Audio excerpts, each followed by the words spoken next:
마가복음 1장 1절 예수 그리스도는 하나님의 아들이에요. 그리고 복음의 시작이라고 말하고 있어요. 그래서 우리가 복음서를 읽을 때는 우리가 구속사적 해석이라 해서 오직 예수에다가 초점을 맞춰서 모든 말씀을 보고 또 해석을 해나갑니다. 근데 그게 맞습니다. 왜냐하면 이 성경은 예수님을 소개하는 것이고 예수님에 대해서 증거하는 것이기 때문에 그렇습니다. 지난주에 우리는 말씀을 들었습니다. 믿음은 설득이라고 그랬습니다. 하나님께서 아브라함을 불러서 오랜 세월을 시간을 걸쳐 설득해 나갑니다. 그리고 결국은 하나님을 알지 못했던 아브라함을 아브라함 열국의 아비로 만드셨습니다. 야곱은 사기꾼입니다.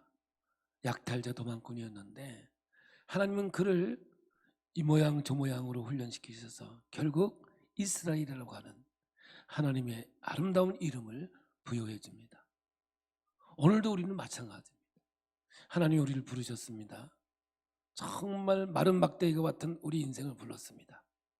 하나님을 전혀 알지 못했던 우리를 부르셔서 이 모양 저 모양으로 우리를 훈련시키셔서 하나님 나라에 합당한 믿음의 자녀로 반드시 인도해 줄 것을 믿습니다. 예수님의 제자들은 예수님의 생각과 전혀 달랐습니다. 예수님은 평화의 왕으로 이 땅에 왔지만 제자들은 예수님을 정치적인 왕으로 믿었고 그렇게 따라왔습니다. 근데 우리 예수님은 그들의 생각과는 전혀 다르게 십자가를 말씀하시고 죽을 것을 예언하시고 부활을 얘기했습니다. 제자들은 그걸 이해를 할 수 없었습니다. 자기는 모든 것들을 버리고 찾아왔습니다. 예수님을 통해서 정치적인 왕을 통해서 새로운 이스라엘을 만들기 위해서 다윗의 나라를 건설하기 위해서 생명을 걸고 찾아왔지만 따라왔지만 우리 주님은 가는 길이 달랐습니다. 그러나 우리 주님은 말합니다. 너희가 내가 가는 길을 알지 못하고 내가 마시는 잔을 알지 못하고 내가 가야 하는 이 세례의 길을 알지 못하지만 결국 내가 너희들을 그 자리까지 인도해 줄 것이라고 만들어낼 것이라고 말씀을 전하고 있는 겁니다. 오늘 이어서 주신 말씀은 우리가 성경에서 잠깐 넘어갔지만 야고보와 요한이 예수님에게 주여 주님께서 정치적인 왕으로 등극하면 우리에게 좋은 자리를 내어달라고 이렇게 예수께 부탁했을 때 10명의 제자들이 동시에 화를 냈습니다. 이것을 보면 12명 모두가 예수님과 전혀 다른 생각을 가지고 예수님을 따라왔다는 것을 볼 수 있죠. 그래서 우리 예수님께서 제자들을 보고 너무 한심해서 지난주 마지막 얘기죠. 나는 섬기는 자로 이 땅에 왔다. 나는 대접받으러 온 자가 아니라 대성물로 주로 이 땅에 왔다고 말씀하시면서 이제 화를 내고 있는 제자들에게 생각을 바로 갖게 하기 위해서 예수가 진짜 누구인가를 다시 한번 또 이렇게 시청각 교육으로 오늘 말씀을 주고 있는 겁니다. 그래서 오늘 여러분 이 말씀은 지난주의 말씀하고 연결되어 있는 제자들이 예수가 누구인 줄 알지 못하고 이들의 생각은 오로지 뭔가 한 자리를 차지해야 되겠다고 하는 이 생각으로 가득 찼던 이들에게 잘못된 생각을 고쳐주시기 위해서 보여주시는 시청각 교육이라는 사실을 오늘 마음에 여러분 새기면서 이 내용 속에서 주시는 하나님의 말씀이 오늘 이 시대에 저와 여러분에게 어떤 메시지로 주는지 말씀 하나하나가 여러분 신비에 새겨지고 여러분에게 아름다운 마음과 결단의 역사가 있기를 예수의 이름으로 축복합니다. 오늘 우리 본문을 보겠습니다. 마가복음 10장 46절입니다. 그들이 여리고에 이르렀더니 예수께서 제자들과 허다한 무리와 함께 여리고에서 나가실 때에 디메오의 아들인 맹인 거지 바디메오가 길가에 앉았다가 여리고는 상업의 도시입니다. 잘 사는 동네입니다. 종려나무의 도시라고 해도 돼요. 여기 가다 보면 완전히 종려나무가 종려나무 아시죠? 대추야자 맛있습니다. 네. 남자분들이 참 좋아합니다. 아주 달아요. 그런데 이 여리고는 제사장들이 많이 살았어요. 이때 대제사장들은 거의 바리새파 사람들입니다. 사두개인들은 제사장은 거의 없었습니다. 바리새파 사람들이었습니다. 상업의 도시였으니까 여리고에는 돈이 많은 도시였죠. 놀라운 것은 들풀이 아욱입니다. 아욱 아세요? 아욱? 봄에 나는 아욱은 된장국에 끓이면 문 닫고 먹는 국이에요. 왜냐? 너무 맛있고 몸에 좋으니까.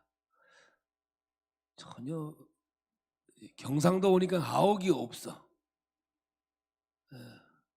저희 고향에는 아욱을 요때쯤 되면 냇가에 가서 올갱이를 잡아가지고 아주 국 끓여 먹으면 맛있습니다. 딴 데는 흘렀지만 자주간 여리고에는 아욱이 많습니다. 우리나라 사람들은 된장만 가져가서 그냥 들풀 벼다가 국 끓이면 먹고 살 수 있는 동네가 바로 여리고 땅입니다. 물이 얼마나 많은지 물이 그냥 이 계곡으로 시냇 물처럼 흐르는데 제가 2월 마지막 날 갔었는데 야 물이 엄청나게 많이 흐르는 곳이기도 하죠. 그런데 바리새인들은 돈을 좋아했어요. 성경에 보니까 아주 돈을 좋아하는 사람입니다. 누가복음 16장 14절 바리새인들은 돈을 좋아하는 자들이다. 근데 왜 좋아했느냐? 여러분 아시죠? 이 시대에 재물관은 뭐냐 하면 하나님을 잘 섬기는 사람들은 재물이 있고 하나님을 잘 못 섬기는 사람은 재물이 없다라고 그들은 생각했기 때문에 어떻게 해서라도 돈을 많이 모아야 했어요. 왜냐? 믿음이 좋아 보이려고 신앙생활을 잘해 보이려고 그들은 그렇게 생각을 했던 거죠. 그래서 예수님은 물질에 대한 이야기를 하니까 이 바리새인들이 예수님이 물질에 대한 이야기를 비웃으면서 피식하고 웃는 모습도 성경에 기록되어 있습니다. 야, 이렇게 예루살렘에 올라가는 길이 여리고를 통해서 올라가는데 그러니까 강도가 많아요. 누가복음 10장 30절에 사마리아인 이야기도 예루살렘에서 여리고로 내려가다가 강도를 만나는 이야기. 이렇게 이 여리고는 나름대로 잘 살고 부자들이 많은 그런 시대. 지금은 이제 완전 팔레스타인 지역이라서 유대인들은 살지는 않습니다. 근데 여기 바디메오라는 이름이 나오는데 바는 아들이라는 뜻입니다. 아들이라는 뜻이고요. 함께한다면 자손이라는 뜻을 갖고 있고요. 여기에 디메오는 뭐냐? 불결하다, 혼돈 이런 뜻을 가지고 있는 거죠. 그러니까 이 이름은 바디메오라고 하는 이름은 디메오의 아들인데 이 구체적인 이름은 없는 거예요. 이 사람은. 이 바디메오도 사실 이름이 아니에요. 그냥 호칭이죠. 호칭. 불러주는 이름이에요. 우리나라 같으면 개똥이, 새똥이 이런 거예요. 제 중학교 동창 중에 김복동이 있어. 복동이 8대 독자인데 얼마나 귀한지 이름을 복동이라고 그랬는데 남은 죽으니까 이름을 복동이라고 줘준 거야. 그래서 안 죽으면 호적이 올라가는 거야.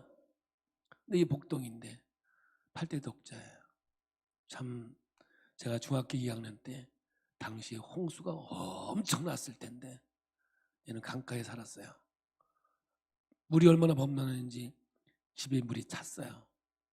집 흙돌벽이니까 물이 먹은 흙벽돌 집에 들어가면 안 되는데 집에 뭐 놔두고 들어갔다고 물속으로 들어가서 물건을 꺼내 내려오다가 주저앉아가지고 거기서 사망한 내 친구 복동인데 그 어머니는 아침에 학교 와서 철종을 붙였고 우리들 보면 복동하고 올던 사람이 나네. 이게 이제 이름이 그냥 불러주던 이름이 자기의 이름이 돼서 호적이 올라가는데 사실 여기에 있는 이 바디메오는 본인의 이름도 아니고 그 시대의 사람들이 그냥 불러주었던 이름에 불과한 거죠. 근데 이 사람은 뭐냐면 맹인이요, 맹인. 앞을 보지 못했고 또 거지였죠. 거지를 재밌는 말로 뭔지 아십니까? 이 분위기를 좀 이렇게 만들어서 하려고 하는 거였는데, 혹시 막달라 마리아가 뭔지 아십니까? 빨리 하시면 막달라 마리아. 예. 거지죠, 거지. 예. 아이, 썰렁. 1부 때는 그래도 괜찮았는데 2부 때는 썰렁 개그가 됐는데, 좌우지간 이 바디메오는 맹인이었고 거지였고 그리고 길가에 앉아 있는 인생을 살아가는 비참한 사람이었습니다. 여러분, 맹인은 보면서도 못 보는 게 맹인이죠. 눈을 떴어요. 근데 보지만 못 보는 게 맹인이에요. 오늘 여기서 얘기하고 있는 거예요. 그리고 거지는 뭐냐면 이때는 소유의 개념이 아니에요. 소유의 개념이 아니라 아무것도 줄 게 없는 거를 이 성경에는 거지라고 얘기해요. 오늘날도 보면 영적인 거지가 많아요. 그리고 이 사람은 뭐냐? 길 위에 앉아있는 인생이죠. 오늘 이 이야기는요, 단순하게 이 바디메오라는 맹인이 예수님을 만나서 눈을 떴다, 기적을 경험했다, 이 얘기를 하려고 기록해 놓은 게 아니라 제가 서두에 화를 냈던 12명의 똑같은 제자들을 어떻게 좀 깨닫게 해주려고, 영적인 눈을 열리게 해주려고 이 시청각으로 있는 이야기를 가지고 지금 이 말씀을 보여주고 있는 내용이거든요. 그러니까 제자들은 보면서도 예수가 누구인지 모르는 거야. 눈은 떴어요. 근데 예수가 누구인지 몰라요. 그리고 이 인생은 뭐냐? 제자들은 거지와 별로 다름이 없어요. 네. 나눌 줄도 모르고 베풀 줄도 모르는, 그저 예수님을 통해서만 뭘 얻고자 하는 이러한 근성을 가지고 있는, 예수님이 걸어가는 길이지만 주저앉아서 뭉개고 있는 인생과 같은 지금 제자들을 이 맹인 바디메오에다가 딱 이게 설정을 해놓은 거예요. 똑같이 보면 되는 거죠. 그러니까 예수님이 많은 사람의 대속물로 주러 왔다. 십자가를 통해서 내가 죽어야 되고 사흘 만에 부활할 것이다 라고 3번씩이나 그렇게 얘기를 했음에도 불구하고 이 제자들은 예수님을 분명히 알지 못하고 올바로 알지 못하는 상황이 오니까 서로 화를 내고 분쟁하고 싸우고 있는 거 아니겠습니까? 여러분, 3년 동안이나 예수님과 함께 같은 길을 걸어왔음에도 불구하고 우리 주님이 뭘 하러 오셨는지, 무엇을 이 땅에서 이루어야 하는지 알지 못하고 있는 이 제자들은 여러분, 거지 맹인 바디메오와 전혀 다르지 않는 인생을 우리에게 보여주고 있는 겁니다. 이 사람이 이제 이 성경에 등장하면서 이 상징적인 이야기를 우리 예수님이 하고 있는 거예요. 이런 얘기가 성경에는 많이 나와요. 사도행전 2장에도 보면 나면서 못 걷게 된 안질뱅이가 있습니다. 성전 비문에 앉아 있다가 베드로와 야고보와 요한이 기도하러 오니까 나를 불쌍히 여겨달라고 구걸을 하죠. 아주 유명한 말이 있죠. 나는 은과 금은 없지만 나사렛 예수의 이름으로 일어나 걸어라. 예, 걷고 뛰고 결국 이 사람도 하나님 앞에 영광을 돌리더라. 당시의 영적인 생활을 고발하는 내용의 이야기거든요.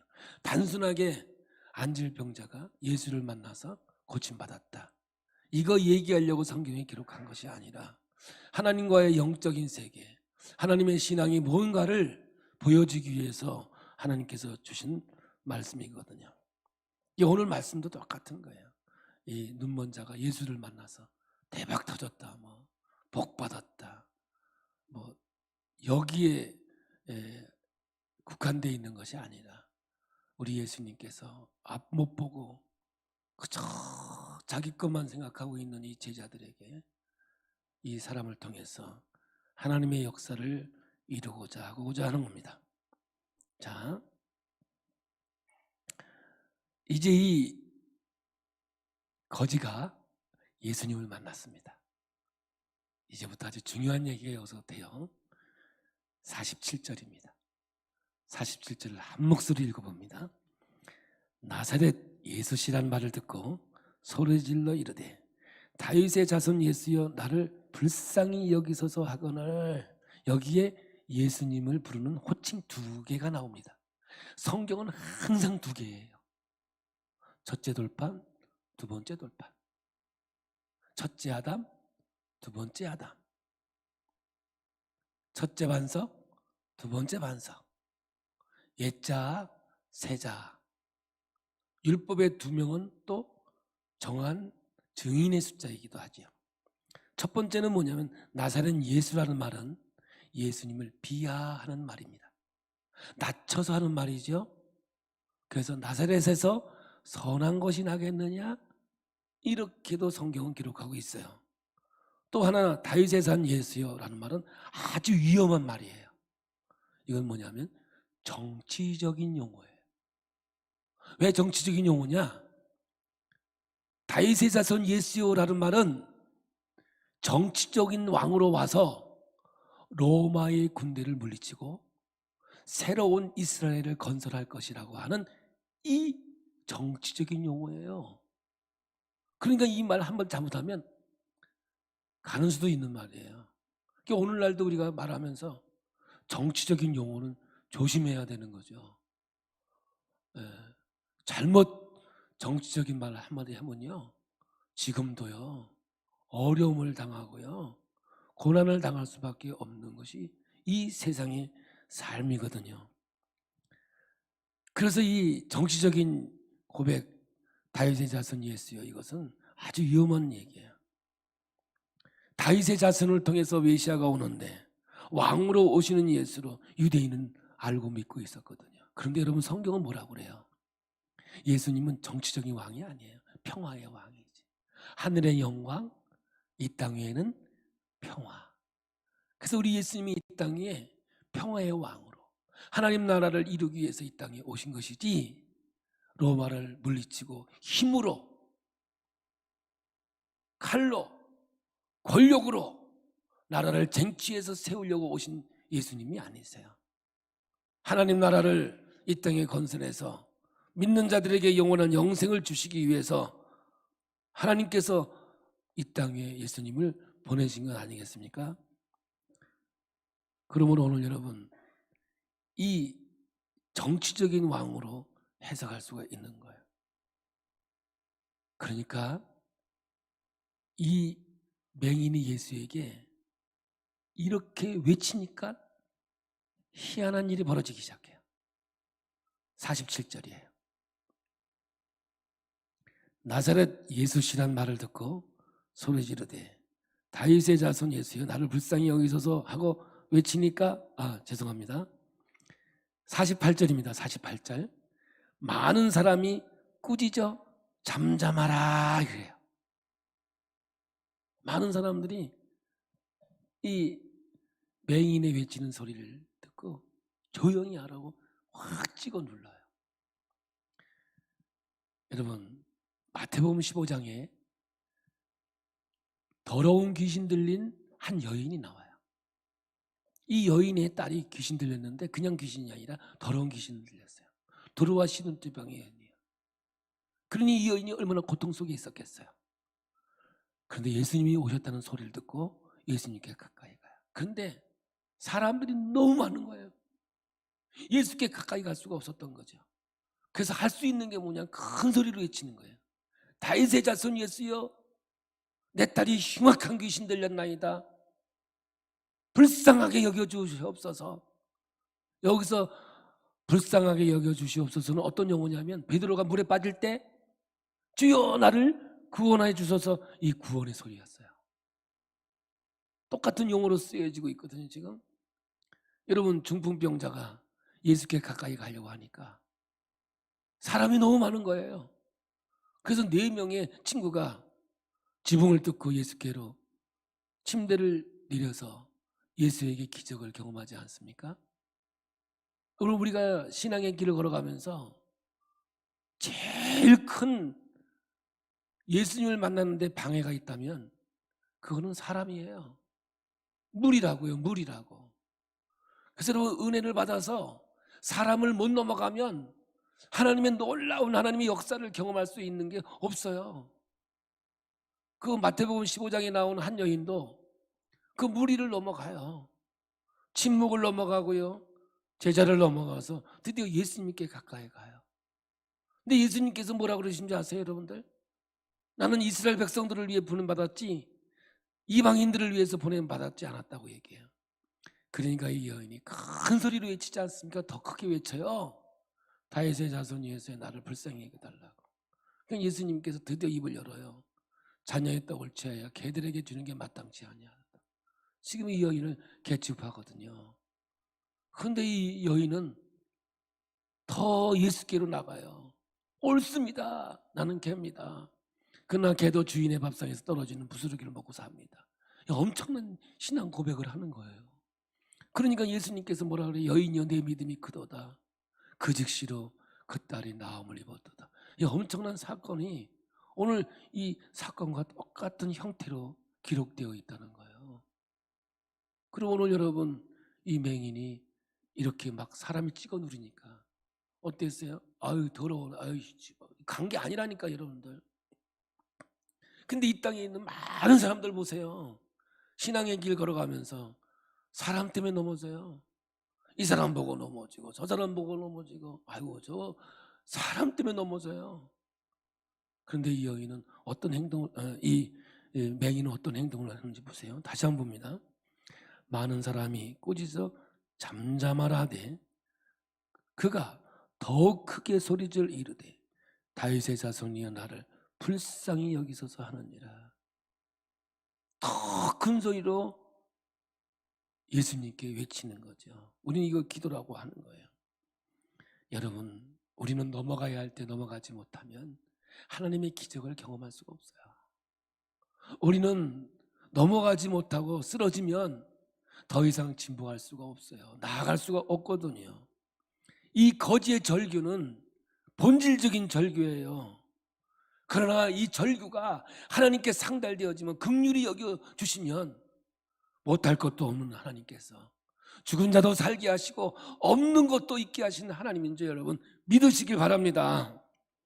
이렇게 외치니까 예수님께서 이제 반응을 하기 시작해요. 봅니다. 49절입니다. 예수님의 반응입니다. 예수께서 머물러 서서 그를 부르라 하시니 그들이 그 맹인을 부르며 이르되 안심하고 일어나 그가 너를 부르신다 하며, 진짜 여기서요 어마어마한 하나님의 영적인 세계가 여기에 우리 주님의 말씀에 기록이 되어 있는 거예요. 여러분, 믿음은요 절대 소유되지 않거든. 믿음은 지난주의 말씀처럼 설득되어 가는 거거든요. 아멘. 된 자가 없어요. 섰다는 자는 넘어질까 조심해야 되는 거예요. 제일 첫 번째가 뭔지 아세요? 믿음의 사람들이 첫 번째 깨달아야 되는 게 뭔지 아세요? 하나님이 나를 부르셨다라고 하는 소명의식이 살아나야 되는 거예요. 오늘 이 자리에 나오신 여러분, 저와 여러분들이 처음에 교회 나올 때는 누군가에 의해서 끌려 나왔던, 소개를 받았던 교회에 나왔습니다. 근데 나와서 우리가 예수에 대해서 압니까? 알 턱이 없죠.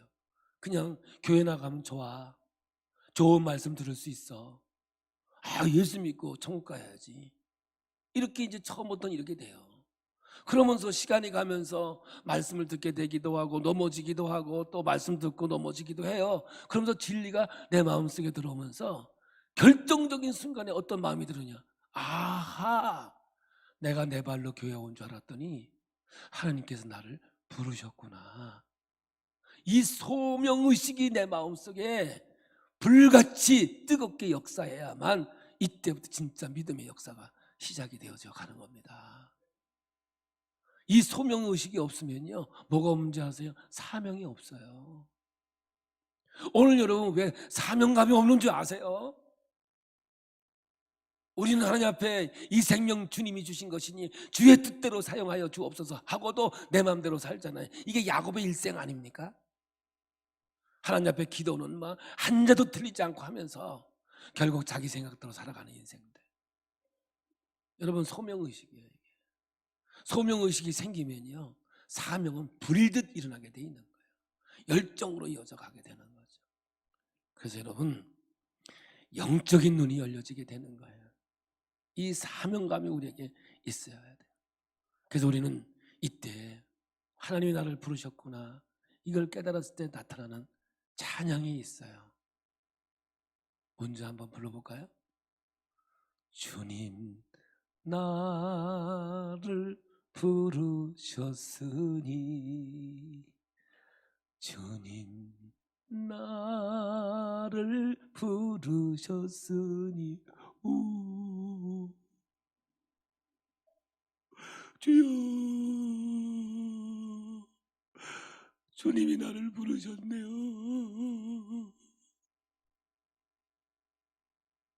오늘 이게 없었습니까? 혹시 여러분에게 이 고백이 없었습니까?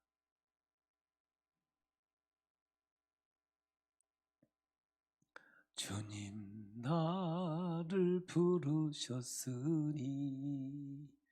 주님 나를 부르셨으니, 이 모든 정성, 이 모든 정성 주를 위해 바칩니다. 주님, 주님, 나의 기도 들으사 영원토록 주님만을 섬기면서 살으렵니다. 이거 안 불러보셨어요?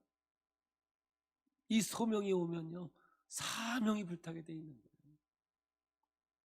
시대가는 가지만 제가 한번 간증하면서 갈게요. 저는 우리 아내를 정말 좋아했어요. 그냥 첫눈에 반한 건 아니고 가면서 좋아했어요. 10년 동안 정말 정성을 들이고 최선을 다했죠. 드디어 84년 프로포즈를 했습니다. 그때 나이 28. 프로포즈를 했는데 나하고 결혼 안 하겠대요. 나 싫으냐 그랬더니 좋대요. 여러분, 좋으면 결혼해야 되는 거 아닙니까? 나하고는 결혼 안 하겠대요. 그래서 왜 안 하느냐, 그 얘기를 해라, 날 설득시켜봐라. 그랬더니 나는 좋은데 자기는 사모의 길만은 못 갈 것 같아. 그래요. 그때 해볼게. 그냥 오빠, 나는 사모의 길 못 가. 난 그 길 못 가. 내가 보니까 우리 목사님 사모님 보니까 난 진짜 그 길 못 가. 그래서 난 오빠랑 결혼 못 해. 그러는 거예요. 그래서 내가, 그럼 내가 목회 그만두면 나하고 결혼할래? 그랬더니 그건 기도해봐야 되겠대. 이것도 아니고 저것도 아닌 것 같아. 그래서 내가 이런 말을 했어요. 연수가, 참 나는 이때까지, 그때는 뭐 이렇게 표현했어요. 너 요즘엔 너라고 안 합니다. 예? 큰일 납니다. 너만 보고 왔는데 나는 이 길 가야 돼. 너랑 헤어져도 나는 이 길 가야 되는 이유는 하나님 나를 부르셨어. 그리고 나 이 길 안 가면 나 죽어. 그래서 헤어지더라도 난 이 길 가야 돼.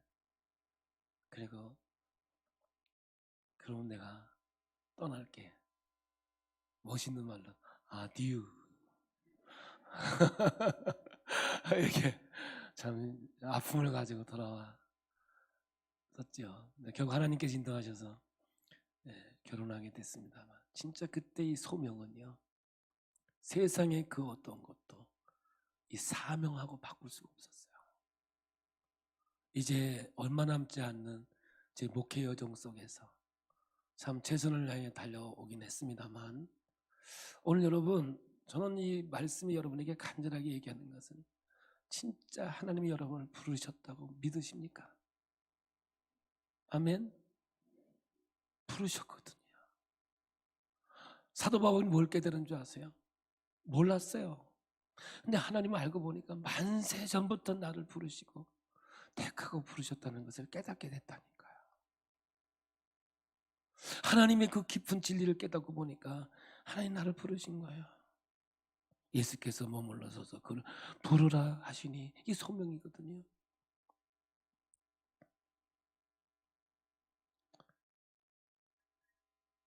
예수님이 부르니까 맹인이 어떤 반응을 했는지 보세요. 반응이 진짜 기가 막혀요. 10장 50절이에요. 맹인이 겉옷을 버리고 뛰어 일어나 예수께 나아가거늘. 여러분, 이 겉옷은 이 거지 맹인에게 전부예요. 전부. 하나님이 부르셨다는 소명이 딱 들어오니까, 주님께서 나를 부르셨다는, 저분이 나를 부르셨다는 그 믿음이 들어오니까 자기가 가장 귀하게 여겼던 삶의 전부 겉옷을 벗어버렸어요. 이 젊은 관원은 여러분 한 가지 부족한 거, 그것 때문에 예수를 떠나갔습니다만, 우선순위를 결정하지 못했기 때문에 떠나갔지만, 이 맹인은 자기가 가장 귀하게 여기고 그거 없으면 죽는 겁니다. 이 사람은. 근데 그거를 벗어버리고 예수께로 갑니다. 드디어 역사가 나타납니다. 51절입니다. 예수께서 말씀하여 이르시되 내게 무엇을 하여 주기를 원하느냐? 맹인이 이르되 선생님이여 보기를 원하나이다. 엠블레포예요. 이게 엠블레포예요. 아나플레포, 디아블레포가 아니라 엠블레포, 영적인 눈이 떠지기를 원한다. 여러분, 지금 맹인이잖아. 근데 왜 여기다 엠블레포를 써놨어요? 영적인 눈을 뜨기를 원하나이다. 우리 주님께서 분명히 지금 제자들에게 이 교육을 통해서 훈련시키고 있는 장면이 맞다 이거예요.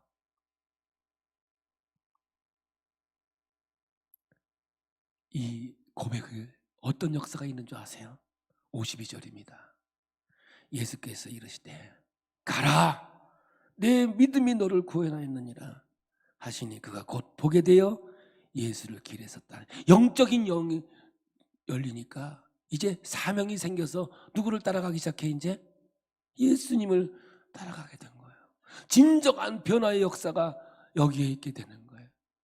예수님의 가는 길이 하나님의 영광의 길, 하나님 나라, 하나님의 권세의 길 가고 있는데, 제자들은 그저 정치적인 왕으로만 생각했던 이 어리석음이 오늘 이 맹인을 통해서 예수가 누구인가를 보여주고, 소명이 뭔지, 부르심이 뭔지, 사명이 뭔지를 분명히 보여주는 하나의 시청각으로 보여주게 된 겁니다. 사랑하는 우리 기쁨의 교회 성도 여러분, 우리 예수님이 이 땅에 대성물로 주시기 위해서 오셨습니다. 자기의 살점을 떼어서 구원을 이루실 우리 주님을 섬기는 여러분, 신앙 안에서 진짜 하나님 부르시고 내게 사명을 주었다고 한다면 이타적인 삶, 베풀고 나누며 섬기는 하나님의 자녀의 삶이 이 땅에서 이루어져야 될 줄로 믿습니다. 그래서 아나블레포, 인간적인 눈에서 여러분 디아블레포 조금 열려지는 역사 속에서 오늘같이 엠블레포, 영적인 눈을 열어줘 그 소명과 사명을 가지고 주에게 가는 이 아름다운 하나님의 역사가 저는 우리 기쁨의 교회 온 성도에게 이르기를 바랍니다. 주님께서 우리를 부르셨습니다. 그리고 우리에게 이 사명이 뭐예요? 교회의 사명이에요. 교회의 사명은 딱 하나입니다. 생명 살리는 일이에요. 여러분, 어떤 만남이든지 어떤 교회든지 우린 징계로 끝나서는 안 돼요. 우리는 항상 생명 살리는 하나님의 교회로서의 사명을 감당하는 하나님의 교회 온 성도가 되어야 될 줄로 분명히 믿습니다.